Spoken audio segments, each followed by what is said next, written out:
Hello दोस्तों, good evening. कैसे हैं आप? उम्मीद करते हैं कि आपकी तैयारी अच्छी चल रही होगी जनरल कंपटीशन का। और हम आपके साथ आपके लिए लेकर आते हैं फिजिक्स की और जनरल साइंस का ये सब्जेक्ट है जिसमें हम लोग भौतिकी में ये हमारा यांत्रिकी हो गया। और ये यूपीएससी, बीपीएससी, एसएससी, रेलवे सभी प्रकार की कंपटीशन एग्ज़ामों के लिए उपयोगी है। अभी हम उसका थ्योरी पढ़ रहे हैं। आज तारीख है 25/8/2026 और दिन है मंगलवार का दिन। तो आज हम लोग इसमें क्या क्या पढ़ेंगे पहले उसको ब्रीफ कर लेते हैं। आज हम लोग पढ़ेंगे संतुलित बल क्या होता है, असंतुलित बल क्या होता है, घर्षण क्या होता है, घर्षण कितने प्रकार का होता है, और सीमांत घर्षण किसे कहते हैं, और गतिक घर्षण किसे कहते हैं, स्टैटिक घर्षण किसे कहते हैं। तो आप लोग ध्यान पूर्वक सुनिए और इस बातों को समझिए कि इसमें क्या दिया हुआ है और कैसे हमको इसको समझना है। क्या कह रहा है कि संतुलित बल किसे कहते हैं। संतुलित बल को इंग्लिश में हम लोग बैलेंस फोर्स कहते हैं। तो बैलेंस फोर्स नाम से ही पता चलता है कि कोई भी चीज़ बैलेंस का मतलब क्या होगा, स्थिर होगा। कहीं भी क्या होगा, स्थिर होगा, गतिमान नहीं होगा। वैसी चीज़ को कह रहा है कि यदि किसी पिंड पर कोई बल कार्य कर रहा हो, अगर किसी पिंड पर कोई बल कार्य कर रहा हो और सभी बल परिणाम के रूप में एक दूसरे के समान किंतु विपरीत दिशा में इस प्रकार लगे हो कि उसका परिणामी बल शून्य हो जाए। इसका कहने का मतलब क्या हुआ? कहने का मतलब हुआ कि किसी भी वस्तु पर या पिंड पर, किसी भी वस्तु या पिंड पर अगर हमको बहुत सारा बल लग रहा हो, इधर भी बल लग रहा हो, इधर भी बल लग रहा हो, इधर बल लग रहा हो, इधर भी क्या होगा, उतना ही बल लग रहा हो, यानी दोनों साइड फोर्स F लग रहा हो, इधर भी फोर्स F लग रहा हो और दोनों एक दूसरे के विपरीत होगा, तो F आर रिजल्टेंट फोर्स क्या होगा, F माइनस F यानी 0 हो जाएगा। तो ये वस्तु जब ये रिजल्टेंट फोर्स 0 हो जाएगा, परिणामी बल शून्य हो जाएगा, तो पिंड पर लगने वाले जो बल होगा वैसे बल को हम लोग क्या कहते हैं, संतुलित बल कहा जाता है। संतुलित बल के कारण क्या होगा, पिंड में कोई गति नहीं होगा, यानी ये वस्तु क्या होगा, मोशन नहीं करेगी, जहाँ रहेगी वहीं पर क्या होगा, स्थिर रहेगी। तो ये हमारा संतुलित बल हो गया। दूसरा हमारा क्या कह रहा, असंतुलित बल। इसका नाम है अनबैलेंस फ्रिक्शन फोर्स। अनबैलेंस का मतलब क्या हो गया कि जो फोर्स का रिजल्टेंट फोर्स, जितने भी फोर्स लग रहे हैं किसी वस्तु पर, तो उसका जो रिजल्टेंट परिणामी बल होगा वो शून्य नहीं होगा, कुछ न कुछ वैल्यू होगा, चाहे नेगेटिव में होगा या पॉजिटिव में होगा।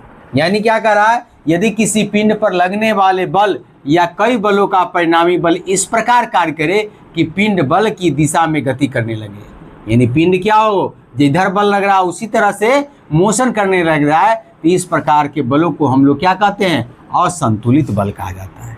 यानी कहने का मतलब ये हुआ कि किसी पिंड पर भी लगने वाले बल या कई बलों का परिणाम इस प्रकार हो कि पिंड बल की दिशा में मोशन करने, जिधर ज़्यादा फोर्स है उधर घूमने लगे, मूव करने लगे, तो ऐसे बलों को हम लोग असंतुलित बल कहा जाता है। यहाँ तक आपको समझ में आ गया होगा कि हमको संतुलित बल किसे कहेंगे, असंतुलित बल किसे कहेंगे। असंतुलित बल में क्या होगा, वस्तु की जिधर बल की दिशा होगा उधर मूव करने लगेगा। संतुलित बल में क्या होगा, दोनों पर जो विपरीत दिशाओं में जो बल लग रहा है उसका बल का मान बराबर होगा, तो रिजल्टेंट बल क्या हो जाएगा, 0 हो जाएगा। यही चीज़ इसमें हुआ। अब हमको क्या कह रहा है, घर्षण बल किसे कहते हैं, फ्रिक्शनल फोर्स किसे कहते हैं। तो फ्रिक्शनल फोर्स क्या हो गया, हम सभी जानते हैं कि जितने भी बल है, फ्रिक्शनल फोर्स क्या हो गया, जैसे पृथ्वी पर हम चल रहे हैं वो भी क्या होगा, फ्रिक्शन फोर्स के चलते हैं।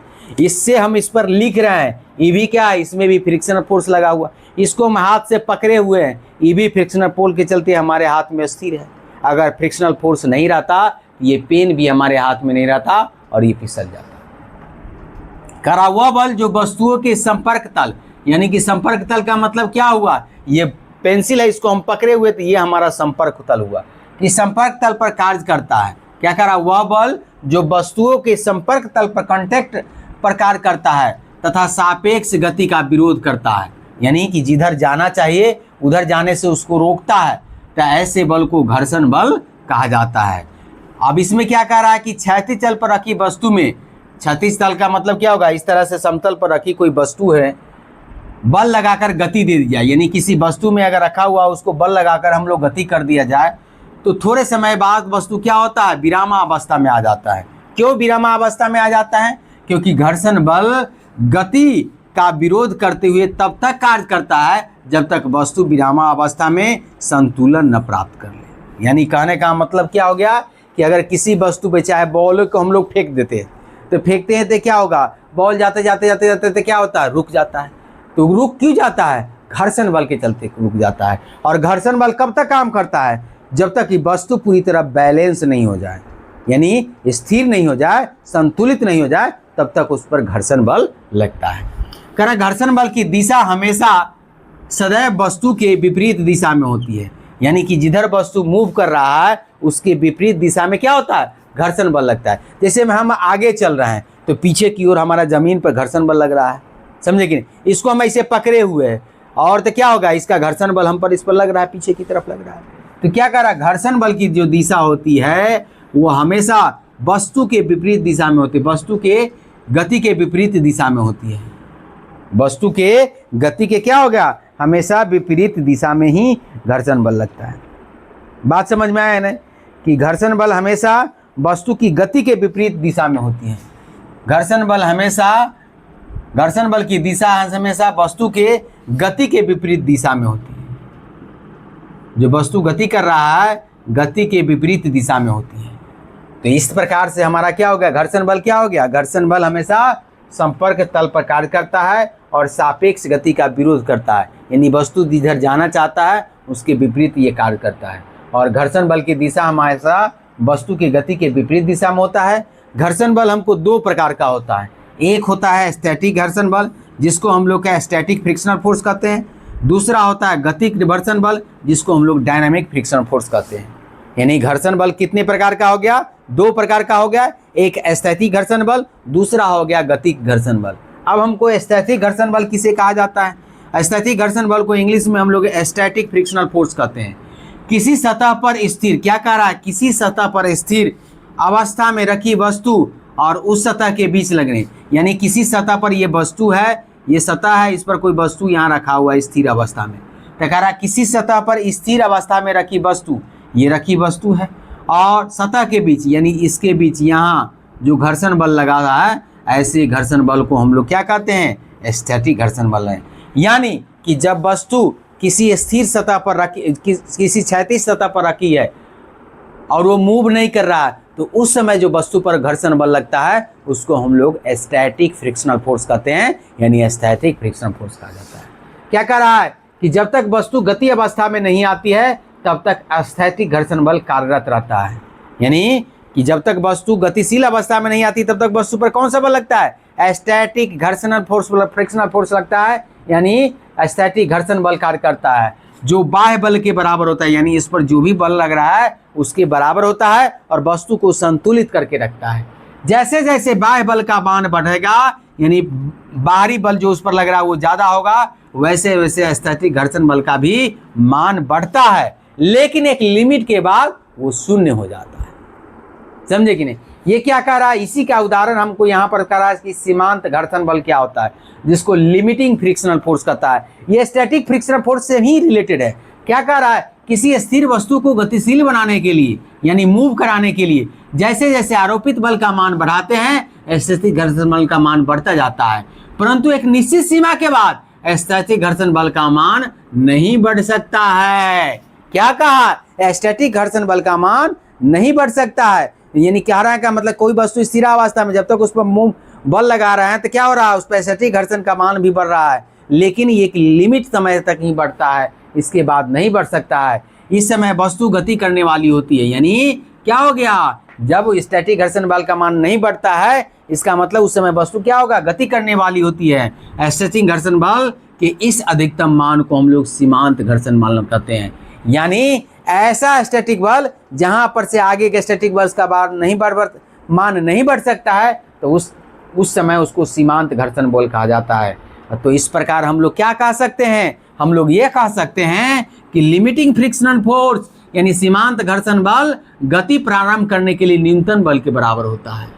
यानी गति को प्रारंभ करने के लिए क्या करना है, वस्तु में गति प्रारंभ करने के लिए ये न्यूनतम बल के बराबर होता है, जिसको सीमांत घर्षण बल कहा जाता है।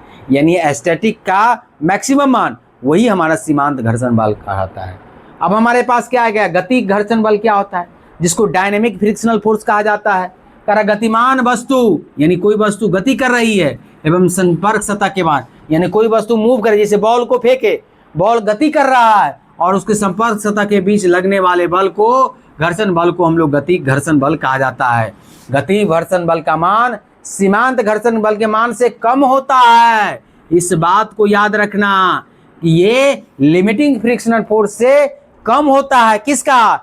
डायनेमिक फ्रिक्शनल फोर्स का मान क्या होता है? लिमिटिंग फ्रिक्शनल फोर्स से कम होता है। यानी गति घर्षण बल का मान सीमांत घर्षण बल के मान से कम होता है। यदि किसी वस्तु को विरामावस्था से गतिशील बनाने वाले बल का मान F1 है और वस्तु को गतिशील बनाने के बाद गतिशील बनाए रखने के लिए हेतु आवश्यक बल का मान अगर F2 है तो F1 का मान क्या होगा? ज़्यादा होगा F2 से। यानी क्या कह रहा है? यदि किसी वस्तु को विरामावस्था से गति में लाने के लिए जो बल लगा रहे हैं वो F1 है और वस्तु को गतिशील बनाने के लिए जो आवश्यक बल लगता है उसका मान F2 है, तो F1 का मान हमेशा F2 से कम हो ज़्यादा होगा। यानी F2 का मान जो गति बनाए रखने के लिए मान होता है वो फोर्स का मान कम होगा जो गति में लाने के लिए वस्तु को लगता है उससे। ये बात आपको बिल्कुल समझ में आ गई होगी। तो आज हम लोग क्या पढ़े? आज हम लोग पढ़े संतुलन बैलेंस फोर्स पढ़े, अनबैलेंस फोर्स पढ़े, फ्रिक्शनल फोर्स पढ़े। इसके बाद क्या फ्रिक्शनल फोर्स कितनी प्रकार का है? स्टैटिक फ्रिक्शनल फोर्स यानी कि स्टैटिक घर्षण बल, और इसके बाद क्या पढ़े हम लोग? सीमांत घर्षण बल और गतिक घर्षण बल। ये दो चीज़ हम लोग पढ़े और एक इसमें सबसे इम्पोर्टेंट बात पढ़े कि सीमांत घर्षण बल का मान गतिक घर्षण बल का मान क्या होता है? कम होता है। किससे? सीमांत घर्षण बल से। यानी सीमांत घर्षण बल का मान ज़्यादा होता है। किससे? गतिक घर्षण बल से। यही चीज़ लिखा है, ये हमारा सीमांत घर्षण बल है और ये हमारा क्या है? गतिक घर्षण। बात समझ गए कि नहीं? तो इसी चीज़ को आपको समझाना था। तो आज यहीं तक रखते हैं, फिर हम लोग नेक्स्ट डे आगे हम लोग इसमें जो बचा हुआ है सर्पी घर्षण बल, लोटनी घर्षण बल, घर्षण कोण, विराम कोण, घर्षण बल के गुण और घर्षण बल के उपयोग और घर्षण बल के हानि। अभी हमको लग रहा है इसमें 2 दिन और लगेगा तो ये हमारा घर्षण खत्म हो जाएगा। इसके बाद हम लोग गुरुत्वाकर्षण को शुरू करेंगे। तो थोड़ा लंबा चैप्टर है इसलिए आप लोग हमेशा इसमें बने रहिए और धीरे धीरे करके हम सारे को ख़त्म करेंगे। फिर आपके साथ हम इसका न्यूमेरिकल क्वेश्चन करेंगे और यानी ऑब्जेक्टिव क्वेश्चन करेंगे और इससे आधारित जितने भी एग्ज़ाम में पूछे गए क्वेश्चन हैं उस सब को करेंगे। तो आप भी पेशेंस बना के रखिए, हम भी पेशेंस बना के रखिए और प्रैक्टिस कीजिए। आप किसी बुक जैसे लूसेंट का ऑब्जेक्टिव बुक है उससे आप इस चैप्टर को पढ़ रहे हैं वैसे उसमें क्वेश्चन का प्रैक्टिस कीजिए तो आपको ज़्यादा बेनिफिट होगा। तो आज के लिए इतना ही रखते हैं। जय हिंद, जय भारत।